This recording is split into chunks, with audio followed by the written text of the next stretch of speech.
জি ছাত্র ভাইরা, আমরা 133 নম্বর কায়দার শেষ প্রান্তে চলে আসছিলাম। বলতেছিলাম যে দরউল মাফাসিদে আওলা মিন জালবিল মানফা, ক্ষতি দমন করা মুনাফা অর্জন করার থেকে উত্তম। এটা অধিকাংশ ক্ষেত্রে। কি ক্ষেত্রে ভাই? অধিকাংশ হালাতে। কিন্তু কখনো কখনো কিছু কিছু ক্ষেত্রে কল্যাণ অবস্থার প্রতি লক্ষ্য রাখলে এরা ফাসাদ সৃষ্টির বিষয়ে দূরীভূত করার উত্তম অগ্রগণ্য হয়ে যায় কোন কোন ক্ষেত্রে। এই জন্য দরউল মাফাসিদে আওলা মিন জালবিল মানাফে, যেটা অধিকাংশ সময় কি করে, কোন হালাতে, অধিকাংশ হালাতে। তাহলে এই কায়দার ব্যাপারে যে আমরা যে অধিকাংশ হালাতের শর্তারূপ এর জন্য করেছি যে কিছু কিছু ক্ষেত্রে কল্যাণকর অবস্থার প্রতি লক্ষ্য করা ফাসাদ সৃষ্টিকারী বিষয় দূরীভূত করার উপর অগ্রগণ্য হয়ে থাকে। অনেক সময় ফাসাদের চেয়ে কল্যাণকে কি দেওয়া হয়, প্রাধান্য দিয়ে হয়ে থাকে। যেগুলোর মধ্যে একটি হচ্ছে নামাজের মাসালা। যখন এই শর্তগুলোর মধ্যে হতে কোনো শর্ত না পাওয়া যায়, যেমন পবিত্রতা, সতর ঢাকা অথবা কেবলার দিকে মুখ করা, ঠিক না? এগুলো নামাজের শর্ত না ভাই? এই শর্তগুলি না থাকলে নামাজ আদায় করা সহি হবে না, কেননা উল্লেখিত বিষয়গুলোর মধ্যে প্রত্যেকটি বিষয় ক্ষতিকর, যা পাওয়া যাওয়ার কারণে মাবুদের ইবাদতের ক্ষেত্রে ত্রুটি সৃষ্টি হয়। কারণ মানুষের জন্য স্বীয় উপাস্যের নিকট মোনাজাত করার সময় স্বীয় অবস্থার মধ্যে উন্নতি অবস্থায় থাকা জরুরি।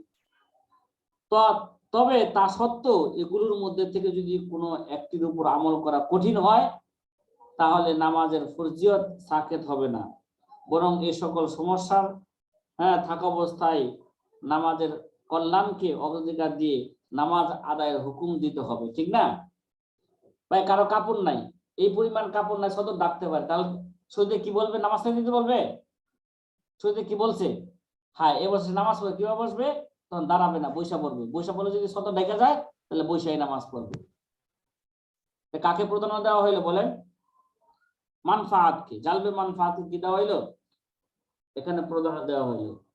হ্যাঁ, অধিকাংশ সময় কাদের মধ্যে বলা হয়েছে, অধিকাংশ সময় দরউল মাফাসিদ আওলা মিন জালবিল মানাফি। কিন্তু কখনো কখনো যে কে জালবুল মানাফি আওলা মিন দরইল মাফাসিদ। যেমন মনে করেন মিথ্যা কথা বলা,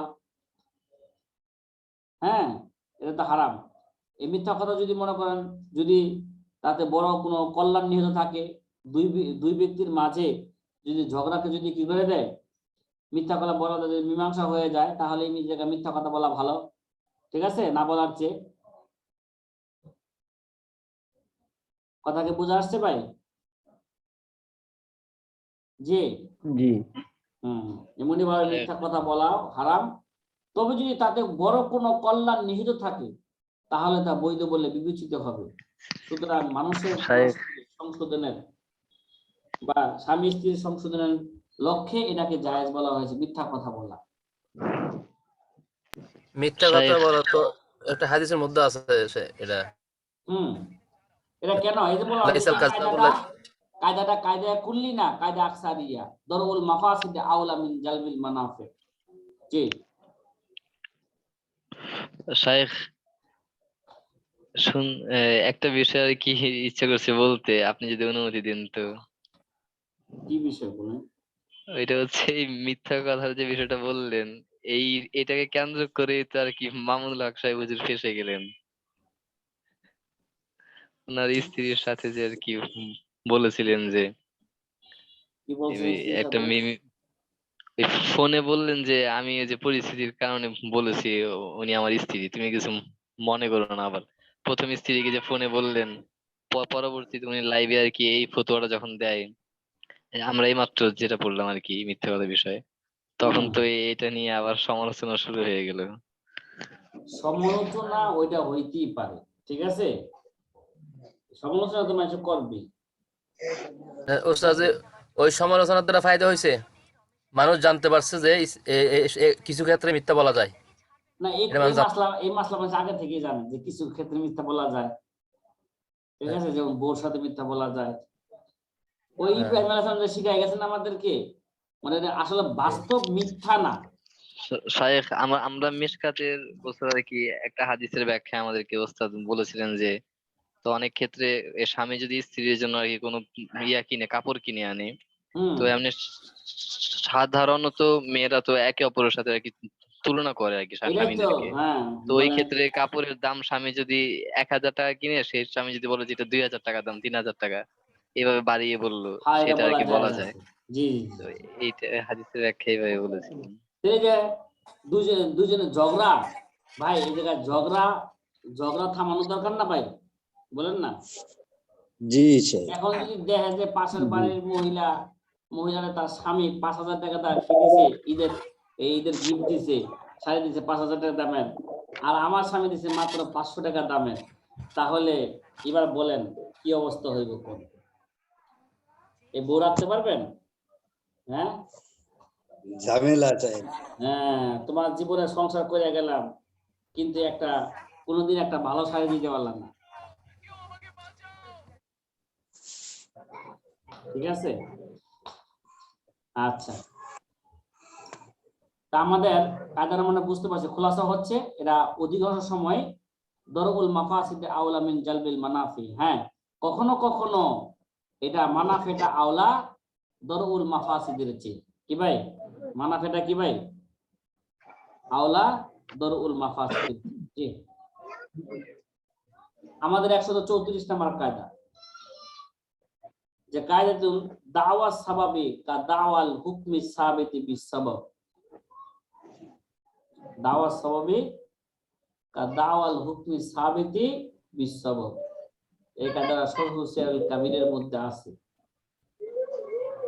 সববের দাবি সবব দ্বারা সাবেত হওয়া হুকুমের সমপর্যায়ে। কি বললাম ভাই? সববের দাবি সবব দ্বারা সাবেত হওয়া, সববের দাবিটা সবব দ্বারা প্রমাণিত হওয়া, এটা হুকুমের সমপর্যায়ে।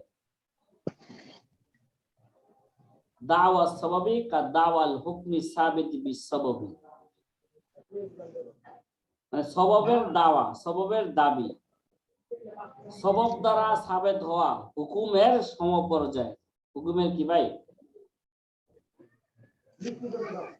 সমপর্যায়ে।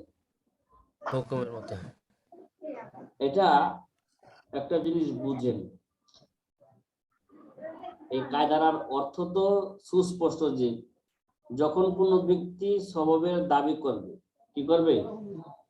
সববের দাবি করবে, তখন এর দ্বারা উদ্দেশ্য যেহেতু সে হুকুমেরই সাবেত করা হয়ে থাকে, সববের দাবি করা দ্বারা দাবি করবে, তখন এর দ্বারা উদ্দেশ্য কি? উদ্দেশ্য যেহেতু সেই হুকুমই সাবেত করা হয়ে থাকে, যা সেই সববের দ্বারা সাবেত হয়, তাহলে সববের দাবি করাটা সবব দ্বারা সাবেত হওয়া হুকুমের দাবি বলি ধরা হবে। সুতরাং হুকুমের দাবি করার সময় যে সকল শর্ত পাওয়া যাওয়া জরুরি, ওই শর্তগুলো সববের দাবি করার সময়ও বিদ্যমান থাকা জরুরি। এগুলো ব্যতীত বাদীর পক্ষে ফয়সালা করা যাবে না। কি ভাই, এগুলো ব্যতীত বাদীর পক্ষে কি করা যাবে না? ফয়সালা করা যাবে না। যেমন মনে করেন কোন ব্যক্তি অপর ব্যক্তির ব্যাপারে এই দাবি করলো যে আমি তাকে ক্রয় করেছি। কি করেছি ভাই? আমি তাকে কি করেছি? ক্রয় করেছি, অর্থাৎ সে আমার গোলাম দাস। সে আমার কি ভাই? গোলাম দাস। হ্যাঁ, শব্দ দিয়েছে যে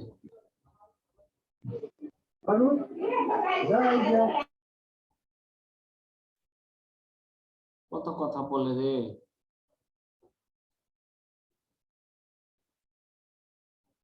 যেমন কোন ব্যক্তি অপর ব্যক্তির ব্যাপারে দাবি করলো আমি তাকে ক্রয় করেছি, অর্থাৎ সে আমার গোলাম দাস।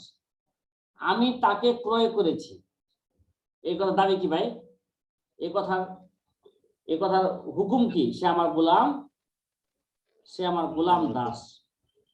কেননা ক্রয় করার দাবি এটা হুকুমের দাবির নাই। কিসের নয়? হুকুমের দাবির নাই। সুতরাং সেই বাদী যেন তার গোলাম হওয়ার কি করেছে, সে তাকে আমি ক্রয় করেছি মানে সে দাবি করলো সেই বাদী যেন তার গোলাম হওয়ার দাবি করেছে। সেই বাদী যেন তার কি গোলাম হওয়ার কি বললো, সে দাবি করেছে। আর দাসত্বের হুকুম দলিল ছাড়া ও সেই ব্যক্তির স্বীকারোক্তি বিহীন কি হয় না, সাবেত হয় না। এমনি ভাবে সববের দাবিও দলিল বিহীন এবং ওই ব্যক্তির স্বীকারোক্তি ছাড়া কি হবে না, গ্রহণযোগ্য হবে না। আরেকটা উদাহরণ বুঝেন যে এমনি ভাবে যদি কোনো মহিলা কোনো দাম্পত্যকে বলে যে আমি তো তোমার উভয়কে, কোনো মহিলা যদি কোনো স্বামী স্ত্রীকে বলে, কোন দাম্পত্যকে বলে যে আমি তো তোমাদের উভয়কে দুধ পান করিয়েছি, কি ভাই কথা বুঝছেন? সাকিব বিন গাজী ভাই, জি শায়েখ। এক মহিলা আইসা কইল, ঠিক আছে, যে সাকিব ভাইয়ের বউরে আর সাকিব ভাইয়ের বললো তোমরা যেহেতু স্বামী স্ত্রী, তা আমি তো তোমাকে উভয়জনকে কি করছি, আমার দুধ পান করাইছি। উভয়জন যদি ওই মহিলার দুধ খায়, সাকিব ভাই আর সাকিব ভাইয়ের স্ত্রী যদি ওই মহিলার কি খায়, দুধ খায়, তাহলে কি বলেন এই যে বিবাহ বন্ধন হয়েছে, এই বিবাহ বন্ধনটা কি সঠিক হয়েছে? তারা পরস্পর দুধ বোন না, বলেন না? জি জি সাহেব, হ্যাঁ, দুধ বোনের সাথে সাহেব। বিবাহ করা বৈধ না অবৈধ? অবৈধ। তাহলে এই মহিলা দাবি করলো যে আমি তোমাদের উভয়কে দুধ পান করাইছি, তার মানে আমি তোমাদের দুধ মা, ঠিক আছে, তোমরা জি পরস্পর সাহেব। দুধ ভাই বোন, সুতরাং তোমাদের সাথে বিবাহ কি হয় নাই, বৈধ হয় না। হয় নাই। দুধু মাতা দুধু বোন শাশুড়ি ভাগুনি এই 14 জন হারাম জানিবি একিনি। মাশাআল্লাহ, মাশাআল্লাহ, হ্যাঁ, মাশাআল্লাহ। শায়েখ, তাহলে আপনি আমাদের দর্শে মাঝে মাঝে যে বিভিন্ন কথা, যে কবিতা আকৃতি গুলো যে বলেন, এগুলো তো শায়েখ একটা বই হিসেবে বের করতে পারেন, কবিতার বই। এখানে হ্যাঁ, কথা তো এলমের অনেক ঠিকই কইছেন, ফরাক কবি আছে। কবি ভাব কবিতার অভাব।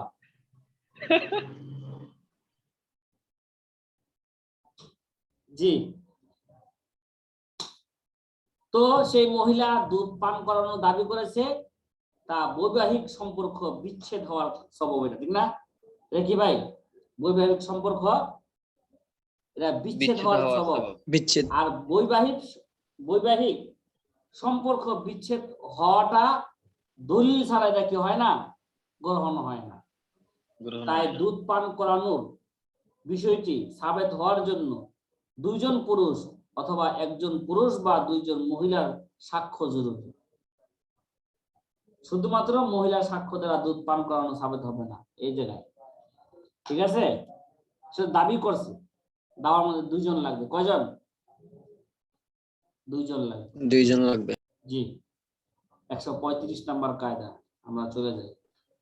আর একটা কায়দা আছে না, যে মহিলাদের বিষয় মহিলাদের গ্রহণযোগ্যতা বেশি, ওটা পিছনে গেছে, ঠিক আছে? ওই হিসাবে দুধ পান করার বিষয়টা মহিলাদের, তো পুরুষের দেখা গেছে চুপি চুপি এক ডোক খাওয়াই দিছে 100, তো কেউ জানলো না, তেমন তো হতে পারে। হ্যাঁ, এটা এটা শায়েখ, অনেক এই যে অনেক এখন সময় শুধু শুধু এবার মা শুনুন, দেখ। ওইটা হচ্ছে কি জানেন, ওটা হলো দুধ বোন সাবেত করার জন্য, আর এদিকে দুধ বোন নষ্ট করার জন্য সে দাবি করছে, বা বিবাহ নষ্ট জি। করার দাবি করছে। সে নষ্ট করতে হলে প্রমাণ লাগবে। আহ, আসলে শায়েখ, মানে মেয়েরা যখন বাচ্চাদেরকে দুধ পান করায়, তখন আমাদের দেশের যে কালচার, সেটা হচ্ছে পুরুষরা তখন পর্দার আড়ালে আর কি এসে পড়ে। তো সেক্ষেত্রে তো অনেক সময় মাই শুধু দেখে। তো মায়ের একার সাক্ষ্য কি এটা গ্রহণযোগ্য হবে কিনা? মানে হ্যাঁ, ওই ক্ষেত্রে সাধারণত দুধ দুধ দুধ বোন, দুধু মাতা বা তার দুধ সন্তান সাবেত করার জন্য সে একা বললেই যথেষ্ট, ঠিক আছে? এই সমস্ত জায়গায় এই কায়দা গেছে না পিছনে সন্ধিহার জায়গায়। আর এই জায়গায় হচ্ছে কি ভাই, একটা বিবাহ হয়ে গেছে গা, ভালো করে বুঝছেন, আগে কখনো বলা হয় নাই সেটা দুধ বোন, ঠিক আছে? তারা পরস্পরের দুধ বোন। দুধ বোন হইলে এটা জানাজানি থাকা লাগবে না? থাকে না মানুষের সাধারণত, বলেন না? ও মহিলা তো আগেই বলতে পারতো যে আমি তাকে দুধ পান করাইছি, বিবাহের পরে বললো কেন? এমন একটা দরবেশ আছে আমাকে আত্মীয়র ভিতরে, প্রথমে দেখাশোনা করছে দুধ ভাই বোন, পরে কিছুদিন 1 বছর পরে যাওয়ার পর বিয়ে হয়ে গেছে, এখন না ওটা ভুল হয়েছিল। পিছনে এই আলোচনা আমাদের গেছে, ঠিক আছে? দুধের ব্যাপারে এরকমই সব আলোচনা গেছে। পরে যে ধরা খাইছে এখন বিয়ে হয়ে গেছে, এখন শুরুতে কইছে দুধ ভাই বোন হিসাবে জামা কাপড় ধুই দেয়, সমস্যা নাই। দেখা করতে পারবে নাকি? না বিয়ে করা জি না, পরে বিয়ে হয়েছে। এইটুকু পরে বিয়ে হইলো কিভাবে দুধ বোনের মধ্যে? ওই সময় আমরা বলতাম কি রে, একজন অবিবাহিত মেয়ে একজন অবিবাহিত ছেলে জামা কাপড় ধুয়ে দেয় একসাথে, মানে দেখাশোনা করে না, দুধ ভাই বোন। পরে কিছুদিন পরে কাম গড়াইছে। কাম গড়াইছে।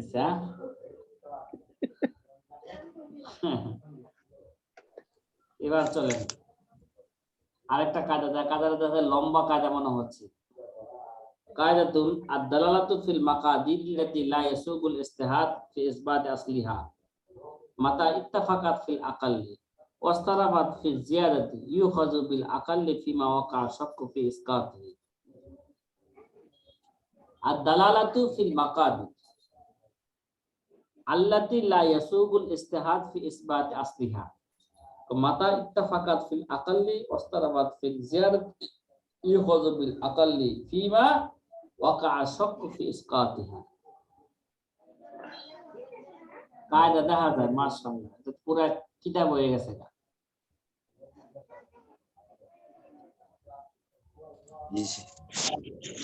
দালালতকারী দালালত যতটুক পরিমাণে সীমাবদ্ধ থাকবে, যার মূল সাবেত করার ক্ষেত্রে ইজতিহাদের অবকাশ নেই। দালালতি যতটুক পরিমাণে কি থাকবে, সীমাবদ্ধ থাকবে। ফিল মাকাদির দালালতি যতটুক পরিমাণে সীমাবদ্ধ থাকবে, তার মূল সাবেত করার ক্ষেত্রে ইজতিহাদের কি নাই, অবকাশ নেই। যখন তা কমের ক্ষেত্রে একমত, যখন তা কি ভাই, কমের ক্ষেত্রে একমত।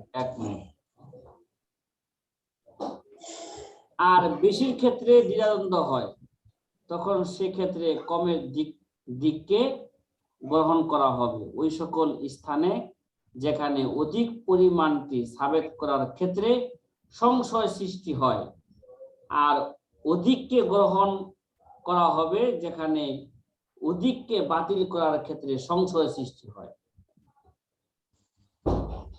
কি হয়? সংশয় সৃষ্টি হয়। আমরা কায়দাটাকে এইভাবে বুঝি, যে সকল স্থানে পরিমাণ বর্ণনার ক্ষেত্রে রিওয়ায়াত বিভিন্ন রকম। কি ভাই? পরিমাণ বর্ণনার ক্ষেত্রে কি ভাই, বিভিন্ন রকম। কত করে রিওয়ায়াত দ্বারা কম পরিমাণ সাবেত হয়, আর কত করে রিওয়ায়াত দ্বারা বেশি পরিমাণ কি হয়, সাবেত হয়। কোন একটি পরিমাণকে নির্ধারণ করার মধ্যে ইজতিহাদ বা কিয়াসের কোনো কি নাই, দখল নাই। কোন একটি পরিমাণকে নির্ধারণ করার মধ্যে ইজতিহাদ বা কিয়াসের কোনো কি নাই, দখল নাই। এমতো অবস্থায় কি পদ্ধতি গ্রহণ করা হবে? কমের দিক গ্রহণ করা হবে নাকি বেশির দিক গ্রহণ করা হবে? এই সম্পর্কে এই কায়দায় একটি মূলনীতি বর্ণনা করেছেন যেখানে অধিক পরিমাণের দিকের উপর আমল করার ব্যাপারে সংশয় সৃষ্টি হয়, যার দ্বারা অন্য কোনো ক্ষতির আশঙ্কা হয়, সেক্ষেত্রে কম পরিমাণের রেওয়ায়েতের উপর আমল করা হবে। কারণ কম পরিমাণ রেওয়ায়েত তো সে কম পরিমাণ নিশ্চিতভাবে বর্ণনা করা হয়েছে, আর অধিক পরিমাণ বর্ণনাকারী রেওয়ায়েতে সে কম পরিমাণও দাখিল রয়েছে। তাই কম পরিমাণকে গ্রহণ করা হবে এবং বেশির উপর আমল না করে অনেক বড় ক্ষতি থেকে বেঁচে থাকতে হবে। ঠিক আছে? জি। আর যে সকল স্থানে দেখেন অধিককে ছেড়ে দেওয়ার ক্ষেত্রে সংশয় সৃষ্টি হয়, ক্ষতির আশঙ্কা হয়, ওই সকল স্থানে অধিককে গ্রহণ করা হবে।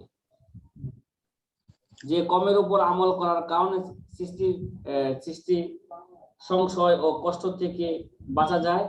যেমন মনে করেন যে যেন কি বলছিলাম, যে সকল স্থানে অধিককে ছেড়ে দেওয়ার ক্ষেত্রে সংশয় সৃষ্টি হয় এবং ক্ষতির আশঙ্কা হয়, ওই সকল স্থানে অধিককে গ্রহণ করা হবে, যেন কমের উপর আমল করার কারণে সৃষ্টি সংশয় ও কষ্ট থেকে বাঁচা যায়। যেমন বাদায়ে সনান গ্রন্থের মধ্যে আছে গনিমতের মাল থেকে, ভাই গনিমতের আপনারা পড়ছেন হাদিসের কিতাবের মধ্যে, গনিমতের মাল থেকে ফারিসকে 2 অংশ দেওয়া হবে, আর রিজিলকে বা পদাতিককে 1 অংশ দেওয়া হবে। ঠিক না ভাই? জি সাহেব। নাকি ঘোড়া নিয়ে যায় তাকে কয় অংশ দেওয়া হবে গনিমতের মাল থেকে? 2 অংশ। আর যে নাকি শুধু পায়ে হেঁটে গেছে তাকে কয় অংশ দেওয়া হবে? 1 অংশ। এটা হচ্ছে ইমাম আবু হানিফার মত। কি ভাই, এটা কার মত? ইমামে আবু হানিফা রাহমাতুল্লাহ আলাইহি। তাহলে ফারেসের জন্য কয় অংশ? 2 অংশ। 2 অংশ। ফারেসের জন্য জি সাহেব 2 অংশ। 2 অংশ। আর রিজলুনের জন্য কয় অংশ?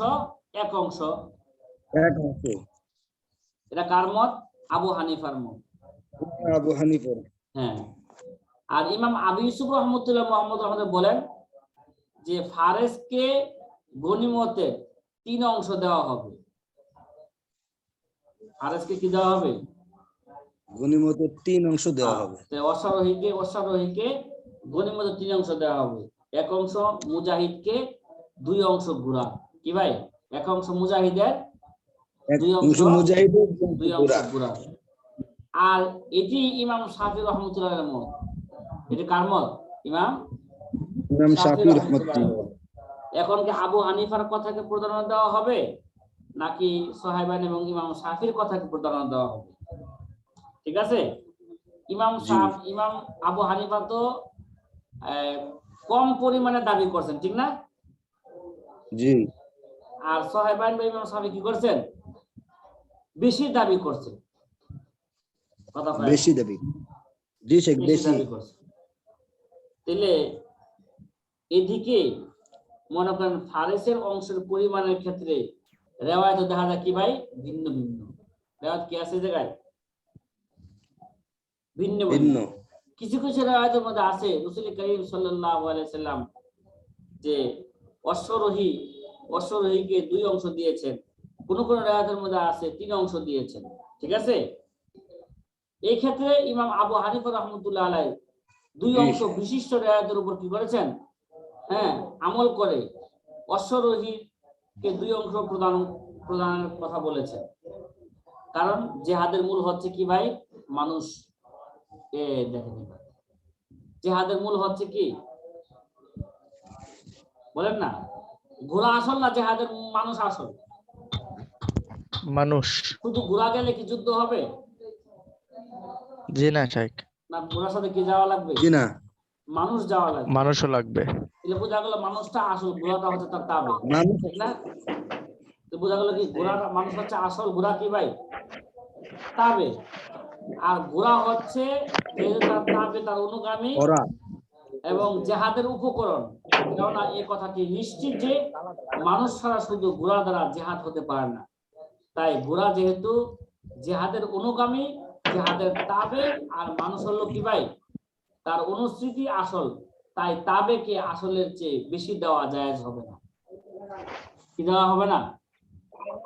তাবেকে আসলের চেয়ে বেশি দেওয়া জায়েজ হবে না, থেকে বেশি যাবে দেওয়া না। জায়েজ হবে না। আর আর শাইখ রিওয়ায়াতের শাইখ জি, এখানে শাইখ এখানে এটা কেয়াস হয়ে পড়লো না? আমাদের উসুলে তো ছিল মানে ইজতিহাদ আর কেয়াসের অবকাশ নাই যে ক্ষেত্রে, কিন্তু এখানে তো এটা কেয়াস হয়ে পড়লো না এটা? তারা আসলকে সাবেত করার জন্য কইছে,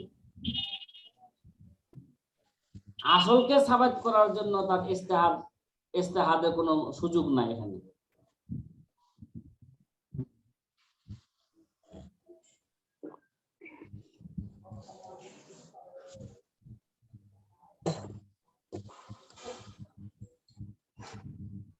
আর রেওয়ায়াতের ভিন্নতার সময় ওই রেওয়ায়াতের উপর আমল করা উত্তম, যা কিয়াসের অনুকূলে হয়। কি ভাই, পিছনে কায়দা গেছে রেওয়ায়াতের ক্ষেত্রে ওই রেওয়ায়াতের উপর আমল করা উত্তম, যেটা কি হয়, যে রেওয়ায়াতটা কি হয় কিয়াসের অনুকূলে হয়। আর কিয়াসের দাবি হচ্ছে তাবে কি আসলের চেয়ে বেশি প্রদান করা হবে না। তো প্রথমে তো ঘোড়ার জন্য অংশ নির্ধারণ করাটাই কিয়াসের বিপরীত। কি ভাই, ঘোড়ার জন্য অংশ নির্ধারণ করে তো কি ভাইরা কিয়াস বিরোধী না? কিয়াসের বিপরীত। কিয়াস কি জি বলে? শেখ। কিয়াস কি বলে? ঘোড়াকে কে চালাইছে? মানুষে চালাইছে, ঠিক না? জি আচ্ছা, তরবারি জি কে স্যার। মারছে? মানুষে মারছে। সুতরাং সমস্ত মানুষে মারে। গনিমত কে পাবে? মানুষই পাবে, মানুষ। ঘোড়া কিছুই পাবে না। কেননা ঘোড়া তো শুধুমাত্র জেহাদের উপকরণ। তাই তেমনি ভাবে অন্যান্য জেহাদের উপকরণের জন্য কোনো অংশ নির্ধারণ নেই, তেমনি ভাবে ঘোড়ার জন্য কোনো অংশ নির্ধারণ না থাকাটাই উচিত। কিন্তু রেওয়ায়াত যেহেতু ঘোড়াকে অংশ প্রদানের আলোচনা রয়েছে, তাই ঘোড়ার অংশ দেওয়া হবে, তবে আসলের চেয়ে বেশি প্রদান করা হবে না। আর কিয়াসের দাবি অনুরূপ যে তাবেকে আসলের চেয়ে বেশি দেওয়া কি হবে না, জায়েজ হবে না। তাই অশ্বারোহীর জন্য 2 অংশ হবে। কয় অংশ হবে? 2 অংশ হবে। হ্যাঁ, এই জন্য আমরা এই রেওয়ায়াতকে কি দিব? প্রাধান্য দিব।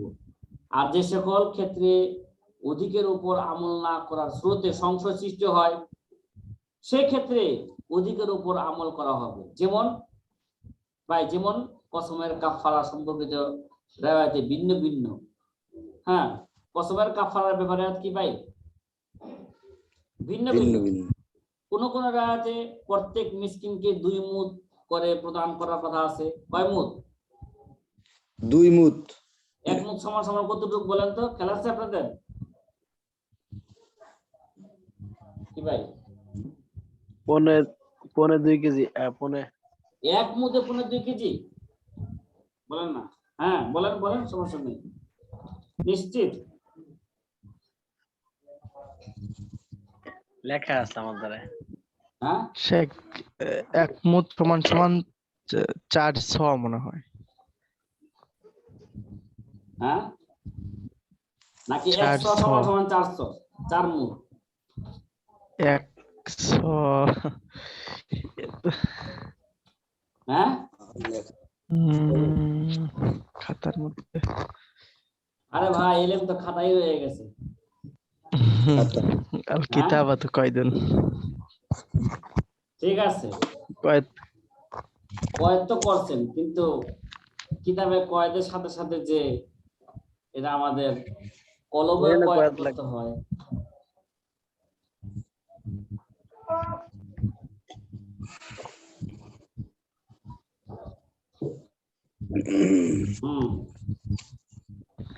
বলেন।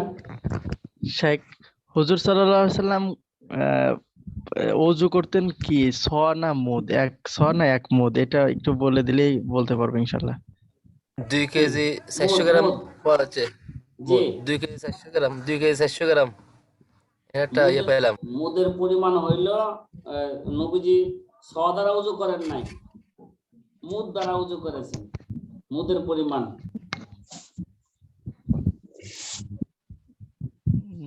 মুদ হচ্ছে শেখ 2 মুদ সমান সমান 100। 2 মুদ হাত হইল একত্র। 2 রিতিল পরিমাণ। রিতিলের কথা আছে, 1 মুদ সমান সমান কত রিতিল? 2 রিতিল। 2 রিতিল, জি জি জি হুম, জি। জি এবার বলেন। এবার 2 রিতিল পরিমাণ কি? এরা ওজনটা কি?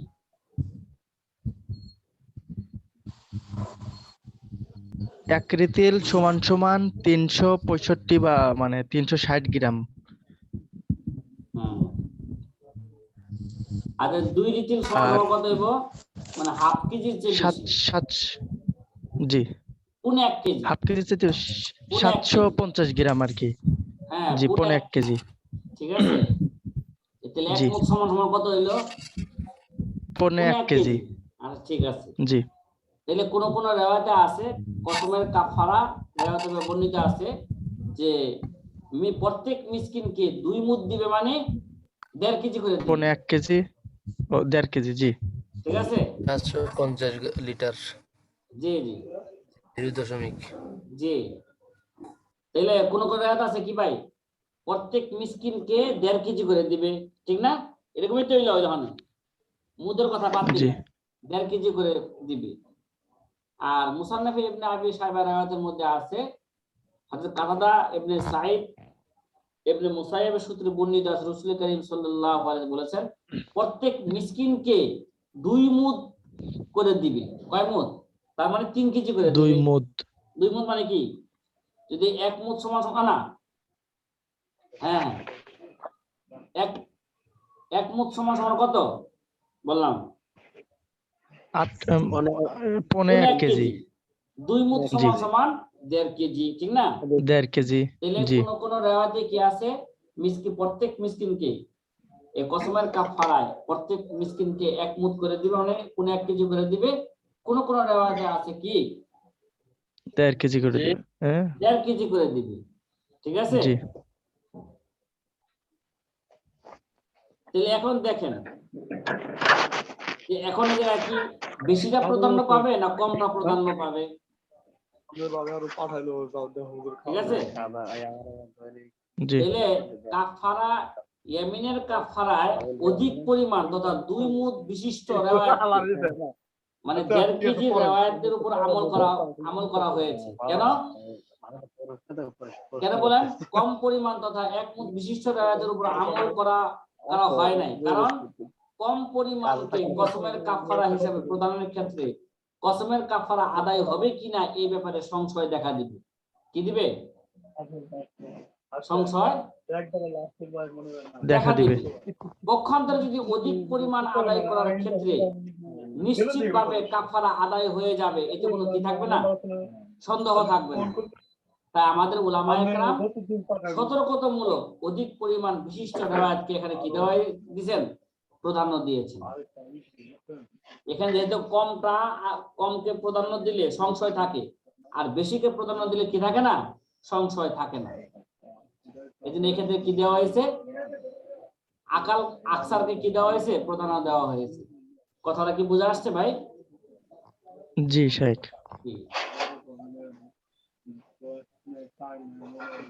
আচ্ছা, সময় আমাদের হাতে খুবই কম, এই জন্য শুধু 166 নাম্বার কায়দার অর্থটাকে ভালো করে সহজে বুঝি। কায়দা তো দলিলুস শাই ফিল উমুরিল বাতিনাতি ইয়াকুমু মাকামাহু। কি ভাই? দলিলুস শাই ফিল উমুরিল বাতিনাতি ইয়াকুমু মাকামাহু, যে অভ্যন্তরীণ কোন বিষয়ের দলিলকে ওই বিষয়ের স্থলাভিষিক্ত ধরা হবে। কি ভাই?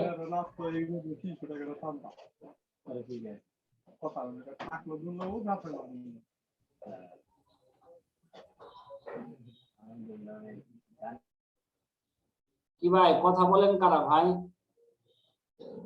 হাজির আছে, গাইরে হাজিরি ভালো না?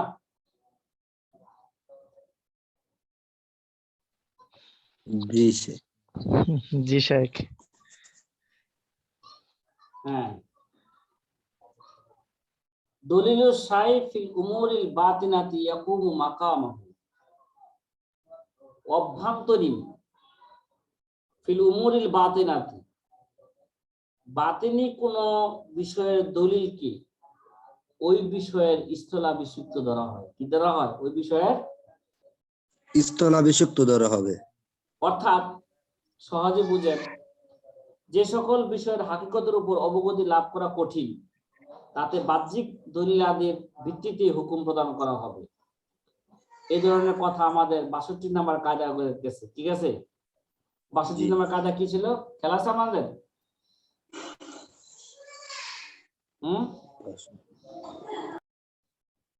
বলেন। আল বিনা আলা যাহিরি ওয়াজিবুন মা লাম ইয়াতাবায়্যান খিলাফুহু, নাকি? জি, জি শেখ। আল বিনা আলা যাহিরি ওয়াজিবুন মা লাম ইয়াতাবায়্যান খিলাফুহু। তাহলে ওই কায়দাটা আর এই কায়দাটা কি ভাই? না কাছাকাছি কায়দা? কাছাকাছি। এটা খেয়াল রাখতে হবে। দলিলু শাই ফিল উমুরিল বাতিনাতি ইয়াকুমু মাকামাহু, অর্থাৎ যে সকল বিষয়ে হাকিকতের উপর অবগতি লাভ করা কঠিন তাতে বাহ্যিক দলিলাদির ভিত্তিতে হুকুম প্রদান করা হবে। কায়দা সারমর্ম হচ্ছে শরীয়তের অনেক বিধান স্বীয় ইল্লতের উপর সীমাবদ্ধ থাকে, আর সেই ইল্লতের স্রোতের উপরই ওই সকল বিধান সাবেত হওয়াটা নির্ভরশীল। কিন্তু কিছু কিছু স্থানে এই ইল্লতগুলো এতটাই সূক্ষ্ম হয় যে তার উপর অবগতি লাভ করাও কঠিন হয়। সুতরাং এমন স্থানে শরীয়ত ওই সকল ইল্লতের নিদর্শনগুলোকে যা তার উপর দলিল হয় সেগুলোকে ইল্লতের স্থলাভিষিক্ত সাব্যস্ত করেছে। আর ওই সকল আলামত সাবেত হওয়ার উপর হুকুম সাব্যস্ত হওয়ার কল্পনা করা হয়, যেন প্রকৃত ইল্লত অস্তিত্বে এসে গেছে। যেমন মনে করেন, বিকৃত মালের মধ্যে কোনো দোষের উপর সন্তুষ্টি প্রকাশ করা শরীয়তের বিধানের ইল্লত, নাকি? বলেন না, বিকৃত মালের মধ্যে কোনো দোষের উপর সন্তুষ্টি প্রকাশ করা এটা শরীয়তের বিধানের ইল্লত নাই। না লা তাকুলু আমওয়ালাকুম বাইনাকুম বিল বাতিল ইল্লা আন তাকুনা তিজারাতান আন তারাজিন মিনকুম। আর তা এমন ভাবে যে ক্রেতার জন্য বিক্রেতার নিকট পণ্য ফেরত দেওয়ার অধিকার বাতিল হয়ে যাবে। কে যাবে? অধিকার বাতিল। কিন্তু সন্তুষ্টি যেহেতু একটি গোপন বিষয়, এই কারণে শরীয়ত ক্রেতার এমন কাজ যা সন্তুষ্টির উপর দালালত করে, যেমন ক্রয়কৃত পণ্যকে ঠিকঠাক করা শুরু করে দিল। কি করে দিল? ক্রয়কৃত পণ্যকে ঠিকঠাক করে দেওয়া শুরু করে দিল। অথবা কোনো জরুরতে আরোহণ করে যাওয়া শুরু করে দিল ইত্যাদি বিষয়কে সন্তুষ্টি সাব্যস্ত করা হবে এবং পণ্য ফেরত দেওয়ার অধিকার রহিত হয়ে যাবে। ঠিক আছে, মনে করেন আপনি একটা বাজারে গেছেন, বাজারে যায় দেখলেন যে একটা ছাগল আছে। কি আছে? ছাগল আছে। ছাগল আছে। একটা ছাগল কিনলেন, দেখলেন যে ছাগলের মনে করেন পিঠের মধ্যে কি আছে? একটা দাউদ আছে। কি আছে? দাউদ। দাউদ আছে। দাউদ তো সব ছাগল থাকে না, গরু তো থাকে, নাকি? গরুর উদাহরণ দিই। এটা গরুর গাড়ের মধ্যে কি আছে বললেন? একটা দাউদ আছে। দাউদ এরা আইব না? বলেন না? জি, আইব। হ্যাঁ, আপনি এই আইবটা দেখার পরও আপনি বললেন ভাই গরুটা কত? 5,000 10,000। ঠিক আছে, আমি ক্রয় করলাম, সেগুলো আমি বিক্রি করলাম। এই কথা বললা খেয়ারে আইব থাকবে না থাকবে কোনো কথা বলেন নাই। ঠিক আছে, বলছেন? সে কি করলো? গরুর গরুটা টাকাটা দিয়ে লয়ে গেল। তার মানে ভাই এখন পরবর্তীতে এই যে একটা কে দাউদ আছে গরুর মধ্যে, এই কারণে গরুটা ফেরত দিতে পারবেন না, কারণ তখন আপনি দেখাই নিয়েছেন। জি স্যার। তার মানে আপনি দেখা যখন গরু টান দিছে, এভাবে কোনো কথা বলেন না, বোঝা গেল এরার উপর কি আছেন? আপনি সন্তুষ্ট আছেন। সন্তুষ্ট আছি। শাইখ, কিন্তু এমন যদি হয় যে সে গরুটা নেয়ার পরে সে দেখলো যে মানে দাউদ এটা তো বলবো কেনার আগেই সময় পুরো দেখছে, গরু এটা আগেই দেখছে, আগেই দেখছে।